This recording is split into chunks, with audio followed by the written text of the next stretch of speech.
Members of the Survey Corps, this is your commander.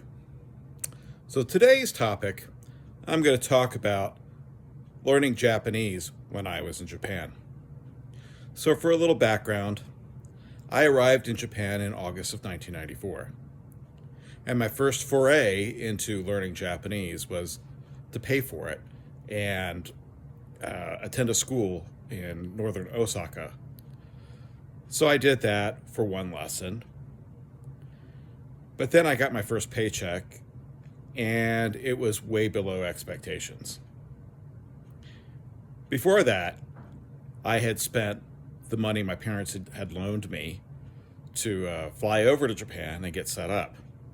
So I spent it on, good food, going out with some good women, and when it came time for the first payday, I didn't have enough money to continue paying for lessons.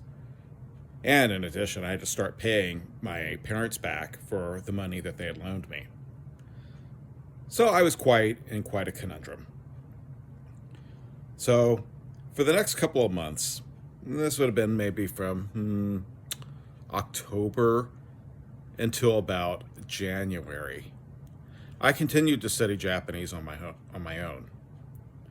At the time, they had the Nihongo Journal, which I would buy a magazine, or in this case, subscribe to it, and they would send me the tapes to listen to.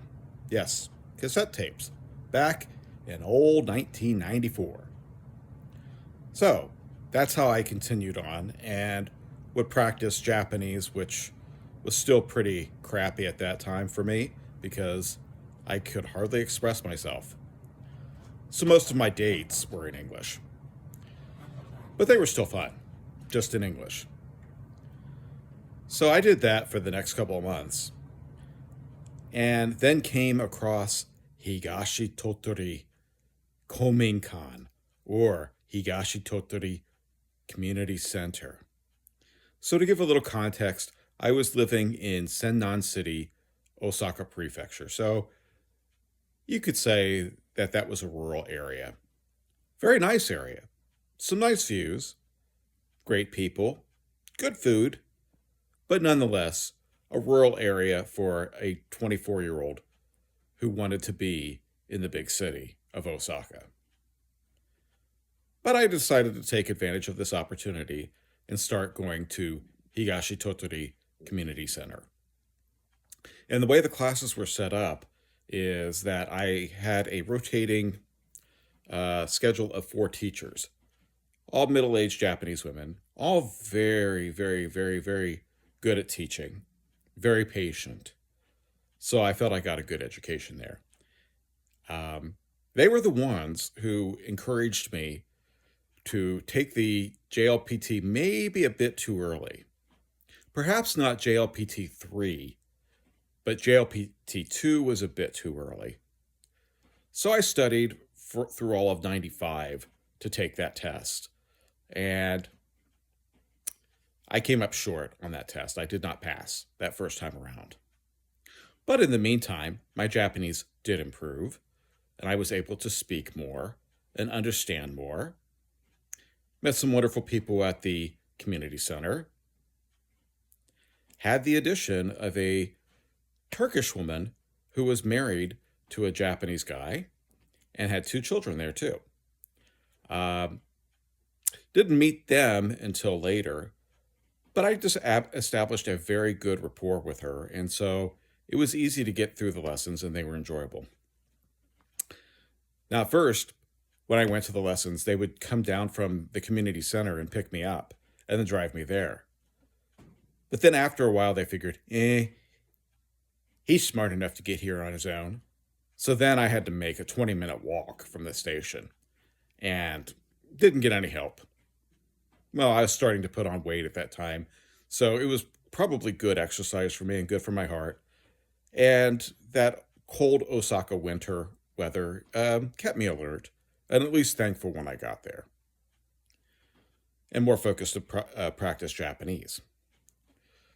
So I'm glad that I did take my lessons there, because not only did it open up the Japanese language for me, it also opened up my social circle. I got to meet the community center's director's family. Both of his daughters were very cute. Nothing ever came about of that, but they were very cute.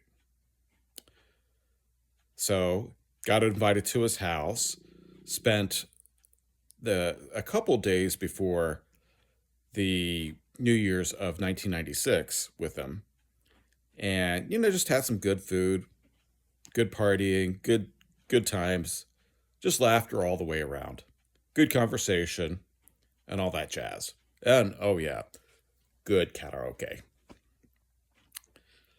Think that's where my love of karaoke started, was with the community center, because when I would sing, I would also get to look at the lyrics. And a lot of the lyrics at the time, and I'd imagine still today, still had the hiragana above the kanji. So it was good study for me. And then I would listen to the songs that my Japanese friends would be singing.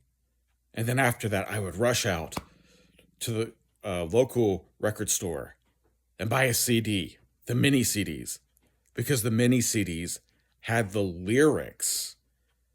So now I could listen and practice again and again and again.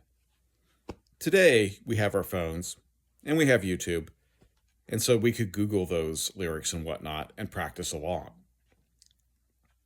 But 30 years ago, we didn't have that kind of stuff. So we really had to put our nose to the grindstone and really just grind it out. But it was fun grinding it out. I don't think a lot of habits that I have today would have stuck had I not ground it out back in the day. My attention to detail is probably very finely honed because of that time in Osaka, learning Japanese and trudging over to the community center. And yes, unfortunately being hauled off to karaoke and being made to sing in Japanese. So if you ever feel a hankering to go to Japan, even for a visit, go do it. It may not be as earth-shattering if it's just for a couple of weeks, but it may give you a taste so that you go back again and stay there longer and experience it and delve into it even more. And even if you never fully master the language, well, even I at JLPT1 don't consider myself to have fully mastered the language. At least you can have a lot of good times. Communication will flow a lot more easily. It'll build greater rapport so that if you are ever in a lurch, then those good friends that you've made will come to your aid and will help you out and dig you out. And who knows? If you're the romantic type, you may even get a new romantic partner in the process. So no, it's not going to be easy. But rely on your social networks at that time. Keep in touch with people back home. That's what I did. If I had not had my Canadian roommate at the time, I probably would have still been making telephone calls that would have amounted to about maybe $50 to $100 a month total.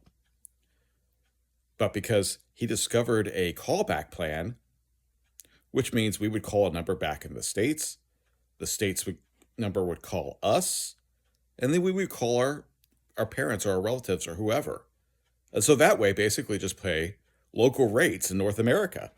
Oh yeah, it was a great deal. So if I had never done that, never had met people like that, I wouldn't have found these shortcuts or these life hacks. See, by socializing with people, you not only just create those bonds, you're crowd knowledging, you're crowdsourcing and all that stuff. So that when the time comes, when you really need that, then you'll be able to call upon it. And you'll say, dang, now I feel so accomplished now. Look, I really kicked some major butt today. You'll be able to pat yourself on the back and then go enjoy that special dessert or whatever food that you would like. So to everyone, as I always say, ganbatte kudasai. Thank you very much. Take care.